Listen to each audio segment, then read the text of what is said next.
There's really no good place for these guys to attack because like this is just open terrain. But this should work, right? I move there, potentially kill them, and then this person moves into their spot, but then they can use their arrows to kill me. So, Getting real thirsty. having an issue trying to use you.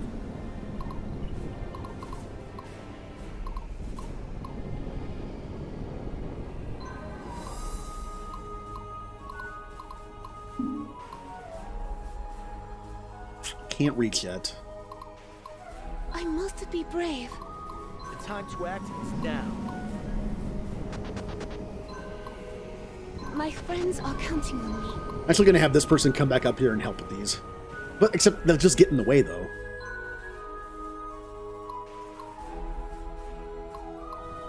Here, defend here. What do I have in here that I can attack with at range? Do you have a... You have the archer. Okay. I mean, it's better than nothing, right? Oh, hold on. Target leader. Just that one archer's going to kill him. Yeah! So there's some use to having an archer in the team. Pick off people like that. Not bad. Also, they're now shattered. If I can get somebody over there, but they're probably just going to die by attacking her. Here, block them in. Force surrender. They have good... No, it's not possible. Target leader? Their leader is in there. Yeah. Goodbye. Oh yeah, we messed them up. Again, I'm not sure what dictates how many attacks you get. Why did that one person get more attack? I don't know. The mysteries of the system. Oh, sorry. I do have an archer. I could attack and I have 2 archers. Oh wait, can I? Yeah, I can't do it from a distance. I could try to kill him with my archers. Also, I'm in a city, which means I have like certain bonuses because I'm rogue people. I could, yeah, we'll try this. Oh, it's also an ambush, so they can't counterattack the first hit. Oh, he dodged one of the attacks, so it didn't kill him. That's okay, they're pretty useless. Well, that's it for that turn.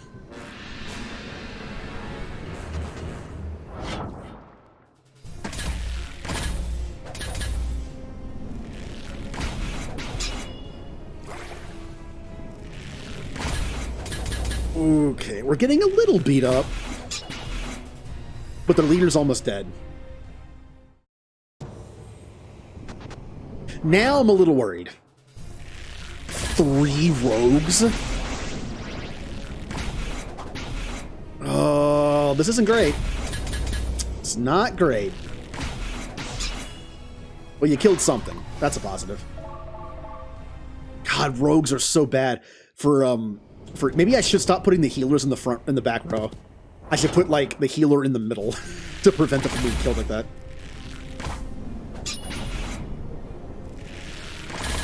Well, I mean, you're kind of a supplemental team, so you're doing your thing.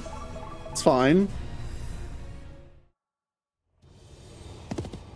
You're distracting them. That was just a free heal for me.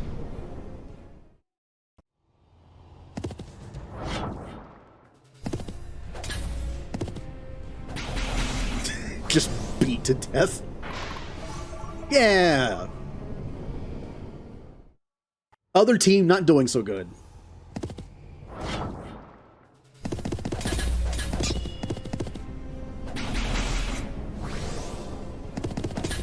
Team is actually doing pretty good.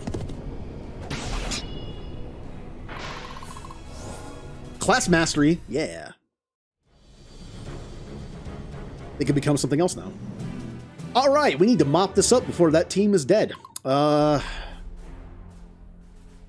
Unfortunately, I can't get to the assassins, and I'm stuck there. So here is what we are going to do. Donar be with us. I'm going to just beat these guys to death, hopefully. Yeah. It is until they have a bunch of rogues on their team. And they just assassinate my back line. By the way, almost full health. Then we're going to retreat this person. Bye-bye. Ready. And then move in here, and then kill these guys.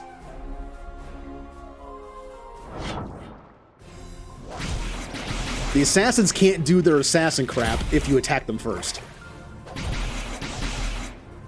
Just don't let them attack you first, basically. And you're good. And then let's weaken this guy. You would... It might. But I feel like that's where you put your mages and your archers. But if you really wanted to, you could do like 2 in the front, 2 in the back, and then like 2 archers or 2 mages in the middle. You can't get me now. I haven't been doing any surrendering. Should probably start doing that.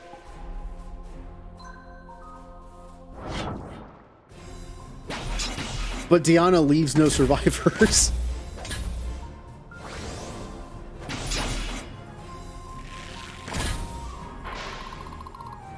That's right, archers. Shoot the ones that have armor. That works. So, this person has a bow. Unfortunately, I can't get to them. I love this part. So that kind of sucks. Getting real thirsty here. Here, soften them up. Oh, they're shaken. What are the chances you'll surrender? High. Yeah.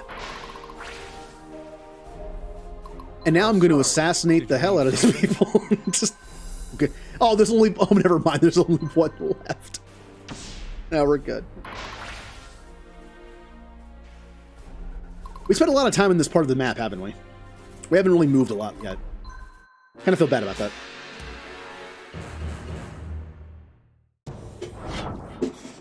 Alright, we'll attack them again and then die. Good job.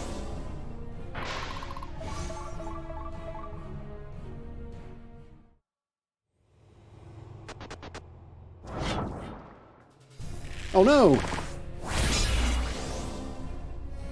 I think I came out net positive on that. Because of the heal. Well, at least we like kind of thinned out the herd here. So. Oh god, they're so messed up. My healer's dead. You know, I might want to take Diana down here now. Yeah. This group is essentially useless now. And down it has more enemies now. So what if I use Diana, myself, and Abigail? And then have these 3.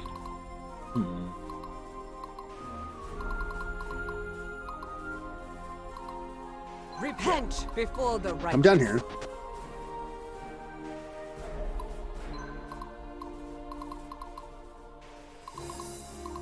I'm gonna go up here. From my homeland. Target the leader.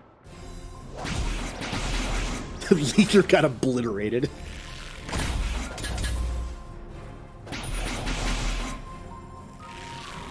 And the archers, I'm assuming, will surrender next turn. Or I just kill them. Bet you didn't see this one coming. I love this part. Yeah. Force surrender. Man, my group of assassins haven't done anything but force people to surrender. And then you look at that. So I want those to, I don't want them to get that though. These people that are leaders right now in these 2 groups probably won't be leaders forever. They're just kind of leaders for now. I don't want them to get any leader bonuses because I don't plan on using them as leaders. So I guess I'll just go over here.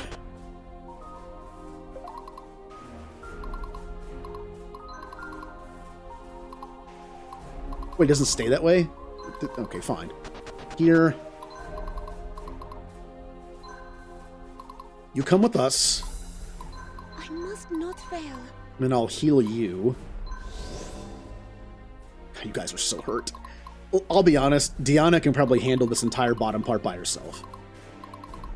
So I'm not worried.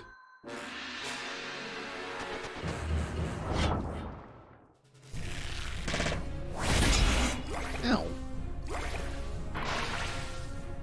The assassins can't do anything from that distance, so they were useless. Yep.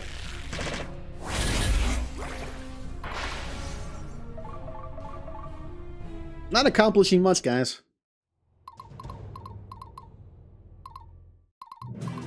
Okay. I am going to take this so I get some more leadership potentially. We also got a new thing called Sunstone that is required for certain classes, I guess. Kind of curious what that is. And I can't reach it. You have 2 archers, 2 regular fighter people. Okay. Their advantage is in the forest and the city, which means I don't want to fight them in it. So go here. Oh, sorry. Did you need something? That's probably a mistake, but I can live with it. I must be brave. And then go beat up the assassins where they can do their job.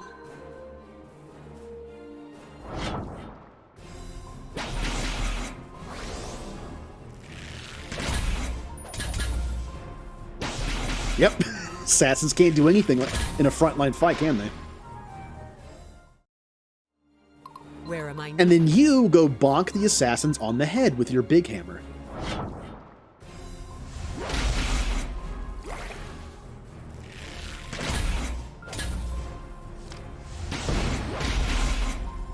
Oh, there's this one crossbowman left. He's still left.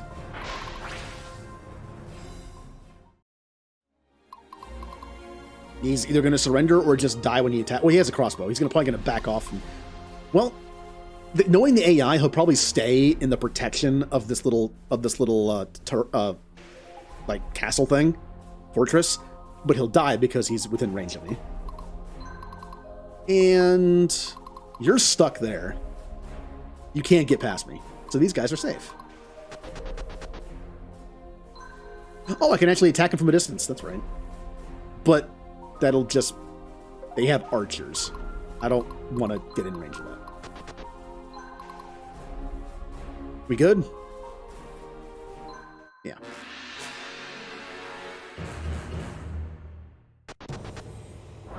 Oh, yeah, you can go up there, too.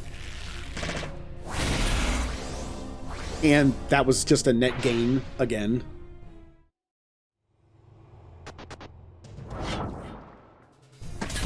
These guys I'm a little worried about. Well, never mind. Ow! Oh, what the... They crit me and then got a bunch of glancing blows. Thanks. Just the one guy.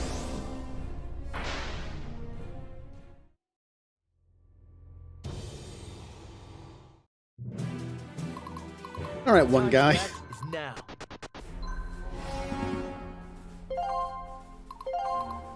So, Bet you didn't see this one coming. let's go assassinating. This. Now I know what you're thinking. These guys like to fight in here, right? These guys like to fight in the city and assassinate. They get bonuses in the city, I guess. Something. I'm not sure if they do, though. Assassins get the bonus where they can attack from behind. But if you go from an ambush site, you have to start your turn in the ambush site, I think. I believe it's better for the, what are they called? Skirmish? I forget what they're called. They're like the light guy, the light infantrymen, who, when you attack from a position like forest or town, they get a bonus to something. The assassins, I don't think it matters. They get more matters where if they start in that position. Either way, these guys have more health. So I am going to... Oh, sorry. Did you need something? Do this.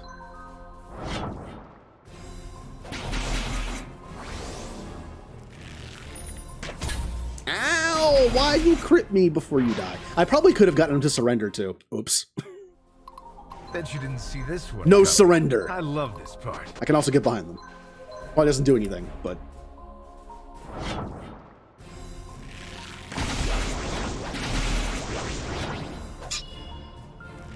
Goodbye. Ooh. Level ups. And now we're back down here. A paladin never Just- surrenders. Just, you know... Honor be with Just, us. hold on, actually. Repent before the I righteous. guess just do this.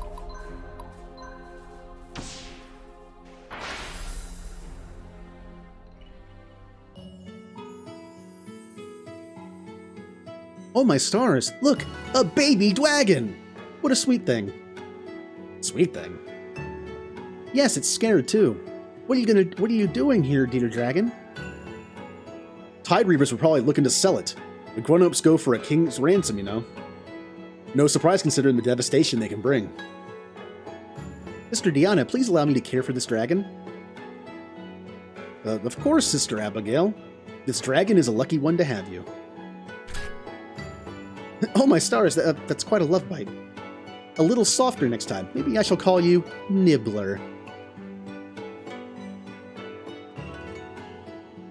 What is that a reference to?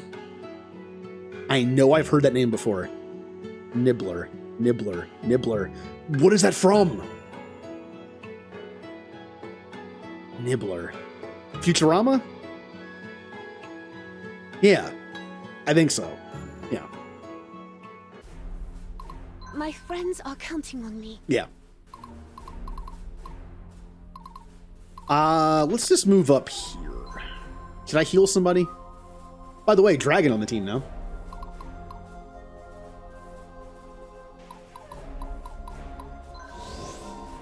Might as well. And then person who can't fight right anymore come up here.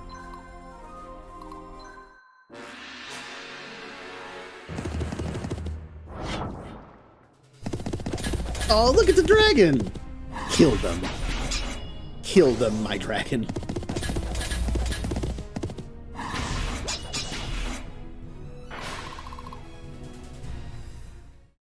So what if I had added... Wait, how does the dragon fit on the team? They only had 7 capacity. I guess it's just a story thing. Getting real thirsty here. So we're getting a little crowded here. I can do this.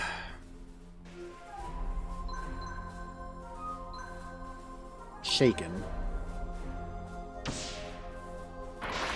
Perfect.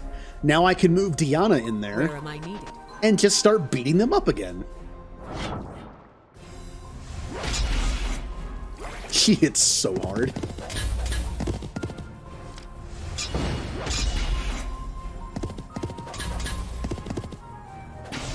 Free action. I guess you randomly get a free action. That just one guy left. And you just stay there. What turn are we on? 7. That's not bad. Let us... For my people, for my homeland, I must stay strong. come down here. I gotta watch out for the assassins, though. They will mess me up. But it looks like they're not gonna move. They're guarding the treasure. The battle lies before me. Oh, sorry. Did you need something?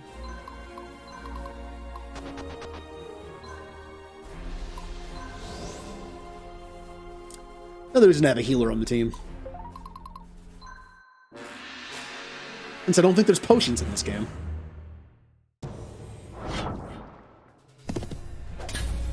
Good. Good job. Oh. Oh, that was unnecessary. Mint Leaf of Magic. I believe that's it increases magic permanently.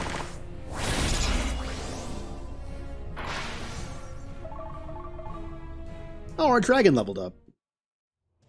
Can the dragon be a leader? Does it have good leadership?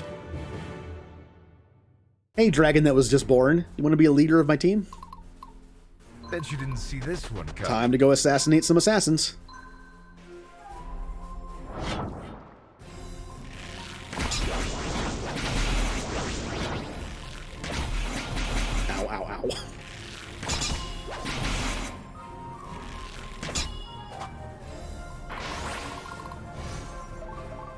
And there's one assassin left, but luckily the people in the back have more health than the people in the front. So it won't matter when they attack me next turn. The time to act is now.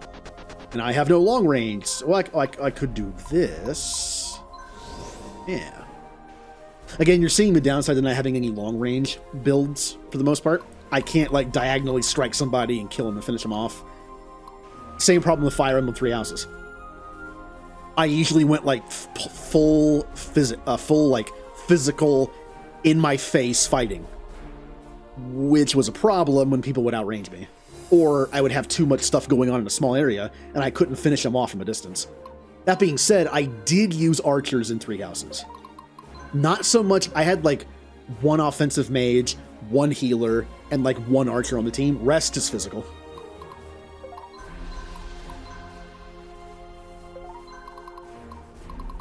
You don't have to go that way, so come over here. A paladin never surrenders. All right, go ahead and do some bashing.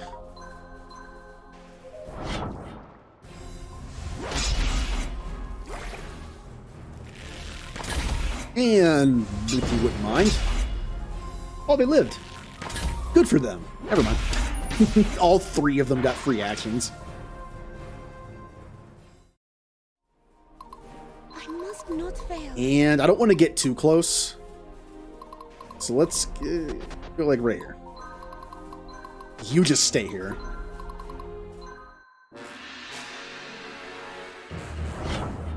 Oh no! Look out! Assassin! It did nothing.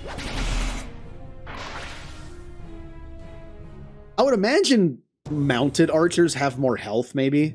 Because, you know, there's a horse. They seem less squishy. I love this part. A Medal of Valor. Ready. That increases leadership, doesn't it? And again, if I increase my leadership by 3 or 4, whatever, it will then increase the ceiling of that one ability or one tech that I got, where people underneath the leadership of that character get up to -10 of their leadership. And if you increase theirs, you increase that as well. That's nice. My character could be like a tutor, put everyone on my party to get some leadership and loyalty, which makes them easier to put on the team. For my people, for my homeland. All right. Treasure Man can get treasure. Also, what is Treasure Man's Real ability? thirsty here. Treasure Hunter. Increased chance to find an item when destroying or forcing the surrender of an enemy. Oh, that's cool. So good person to end the fight with. And also surrender them. Make them surrender. Donar be with us. I must be brave. You stay there.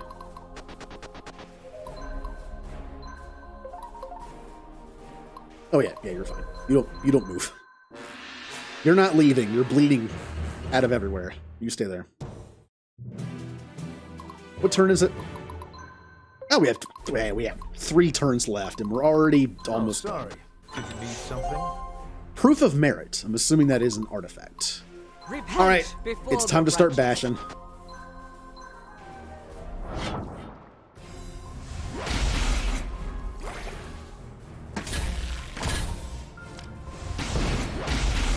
Just dead.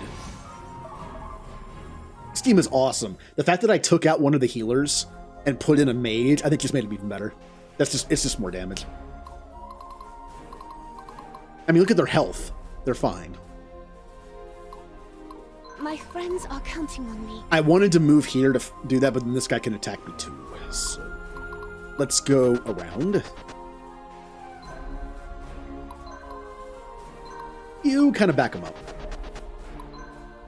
And then I must stay strong. will come down there too. And you will stay there. So I have 2 turns. I have 2 turns to beat both of these people, their squads, and get in the base. So how do we want to handle this? Well, you attack from the side here, so there's less congestion in there. Again, the downside to having mostly physical units, you got to worry about like blocking your own units. Oh, look at all those free actions.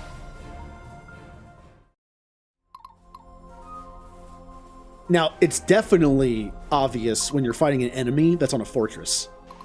Without long-range units, you can only attack him with one person at a time. That's a problem.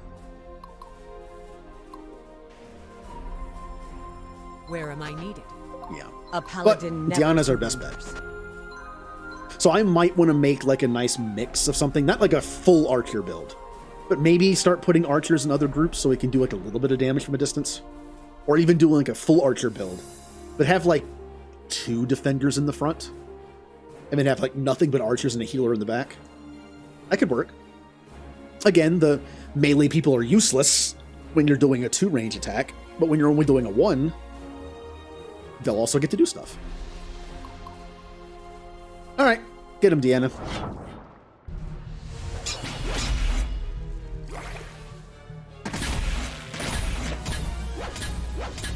Okay, that was a little damaging.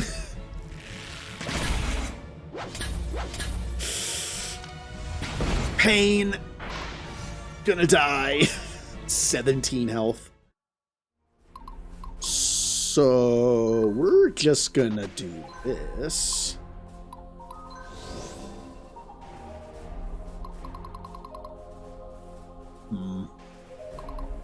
The battle lies before me. And then we're gonna do this. I could have healed the healer, but they'll heal themselves if they survive the first attack. Yeah, you guys can stay over there. So this is the last turn, isn't it? Oh no, I lost track of turns. I still have two more after this. We're fine. We already took out the 2 people in front, or at least one of them. Oh, you can... yeah. Ow.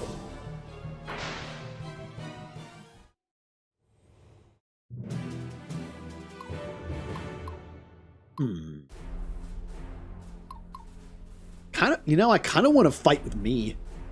My character hasn't really done much. Donar be with Even us. after all that healing I just did. Repent before the righteous. Where am I Here. needed? Here, get in here. Get in here, me. It's my time to shine. To act is now. I have an assassin, too. That means I can hit from behind a little bit. Maybe I can take out that 1 HP person. Or I won't. Oh. That hurts a lot.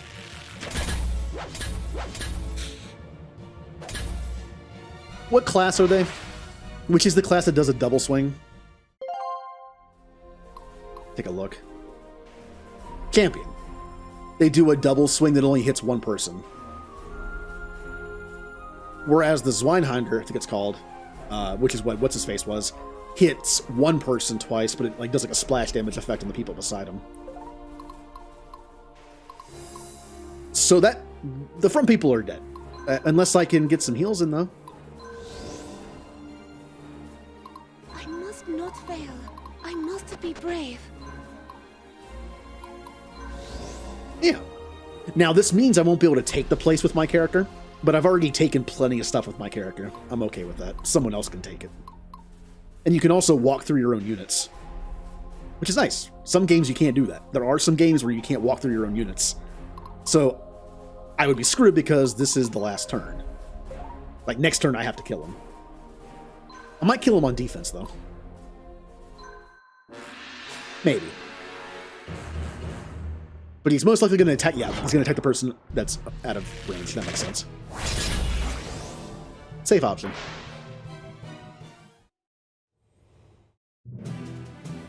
Ready.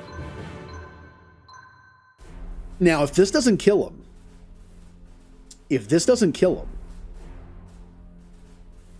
I will not be able to get the time limit. So... For my people. For my homeland. I had my chance. Diana, get A in here. paladin never surrenders. I'm okay with this. I softened him up a little bit. But after she softened him up even more for the first time.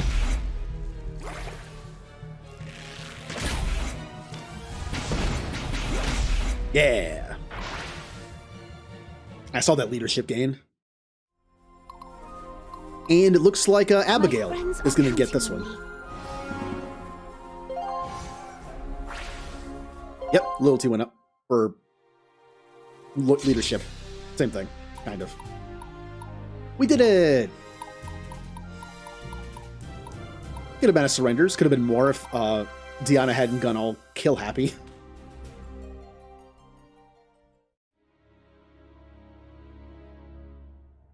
Oh. Why would they keep him alive, too? That he's probably another one of those things. The reborn gods. Otherwise, why is he still alive? Still alive, huh? Hey, scumbag, I'm talking to you. Ow.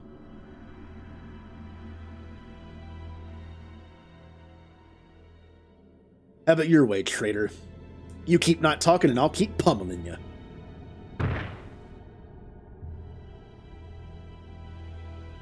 Heh. You know, I'm just doing me job. If you starve to death down here, it don't matter much to me. Sleep tight, prisoner.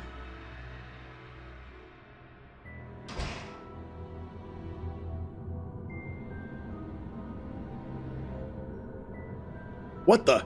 You can't come down here. Wow.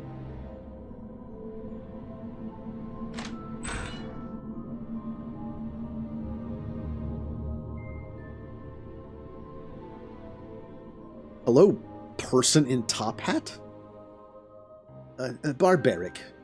How long have they let you languish in here? Do not worry, my boy. I know what they did to you. We won't let them get away with it.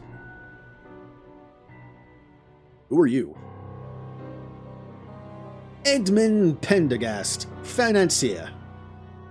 Oh, I hope you've heard the name.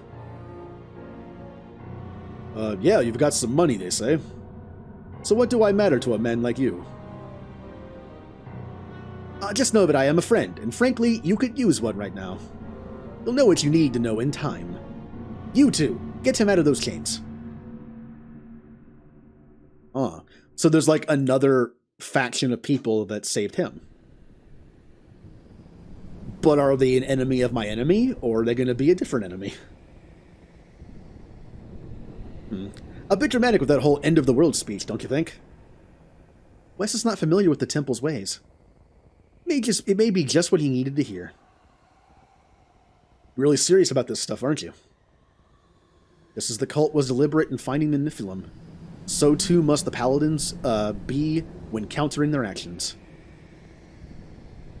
Must be easy to think everything and anything happens for a reason, as though the fate of all reality is set in stone, so why bother setting out to change it? There are some things I would change, Stefan. The life of a warrior is difficult. Comforts of home call out to me. Little Alex? Yeah, I bet the kid really misses you. Yes. But my son deserves a better world to inherit. If Sonatus is returning to our world, I must remain out here, fighting against fate, inevitable as though it may be. Yeah, I hear you. He's a good kid. Wish I had something as precious as Alex is to you. My Alex worships you. You're practically his own father. No kidding. Can you play that tune he likes so much? I have grown very fond of it as well. I'm just gonna make you miss. It's just gonna make you miss home even more. Of course he's a bard. Of course he's a bard. Assassin bard. Shepherd. Thief. Assassin bard thief. Remember to stay hydrated.